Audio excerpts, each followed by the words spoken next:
નર્મદા જિલ્લા ભાજપ પ્રમુખ નીલ રાવની પત્નીની નિમણૂકથી સાંસદ મનસુખ વસાવા અકળાયા। સાંસદ મનસુખ વસાવાએ પ્રદેશ ભાજપ પ્રમુખ જગદીશ વિશ્વકર્માને પત્ર લખીને નિમણૂક સામે વાંધો ઉઠાવ્યો। જિલ્લા ભાજપ પ્રમુખ નીલ રાવના પત્નીની બિરસા મુંડા ટ્રાઇબલ યુનિવર્સિટીની એજ્યુકેટિવ કાઉન્સિલ કમિટીમાં નિમણૂક કરાઈ છે, જે અંગે સાંસદ મનસુખ વસાવાએ આરોપ લગાવ્યો કે એજ્યુકેટિવ કાઉન્સિલ કમિટીના ઘણા બધા મહત્વના હોદ્દાઓમાં ધારાસભ્ય, સાંસદ કે સ્થાનિક પક્ષના વરિષ્ઠ આગેવાનોને વિશ્વાસમાં નથી લીધા। એટલું જ નહીં, ડેડિયાપાડા, સાગબારા, ચિગદા તાલુકાઓ કે ભરૂચ જિલ્લામાંથી પણ આ કમિટીમાં સભ્ય તરીકે કોઈને નથી લેવાયા।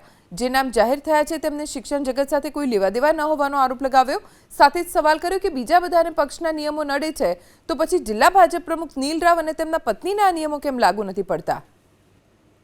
એજ્યુકેટિવ કાઉન્સિલ કમિટીમાં નિમણૂક કરાઈ છે, જે અંગે સાંસદ મનસુખ વસાવાએ આરોપ લગાવ્યો કે એજ્યુકેટિવ કાઉન્સિલ કમિટીના ઘણા બધા મહત્વના હોદ્દાઓમાં ધારાસભ્ય, સાંસદ કે સ્થાનિક પક્ષના વરિષ્ઠ આગેવાનોને વિશ્વાસમાં નથી લીધા। એટલું જ નહીં, ડેડિયાપાડા, સાગબારા, ચિગદા તાલુકાઓ કે ભરૂચ જિલ્લામાંથી પણ આ કમિટીમાં સભ્ય તરીકે કોઈને નથી લેવાયા।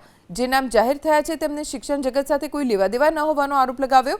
સાથે જ સવાલ કર્યો કે બીજા બધાને પક્ષના નિયમો નડે છે તો પછી જિલ્લા ભાજપ પ્રમુખ નીલ રાવ અને તેમના પત્નીના આ નિયમો કેમ લાગુ નથી પડતા।